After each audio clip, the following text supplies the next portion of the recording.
Governo al lavoro sulla ripartenza, nessun cambiamento fino al 3 maggio, la linea del Premier Conte che sull'Europa rilancia. Per rispondere alla crisi serve l'emissione di titoli comuni. L'Italia è stata lasciata sola dall'Europa. Colloquio telefonico con il Presidente von der Leyen. Sentiamo Roberto Chinzari.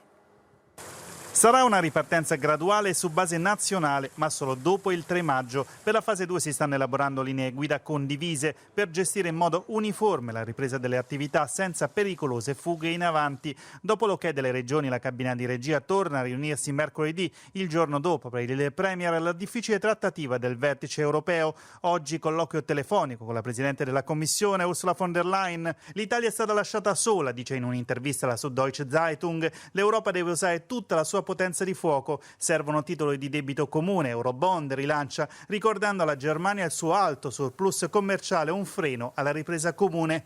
Sull'MS, nel caso fosse trasformato, valuteremo alla fine in Parlamento, dice nell'intervista al quotidiano Il Giornale, dove ribadisce il primato della politica, bisogna decidere, metterci la faccia, spiega, alla fine giudicheranno gli elettori, non è il momento di governi tecnici o di unità nazionale.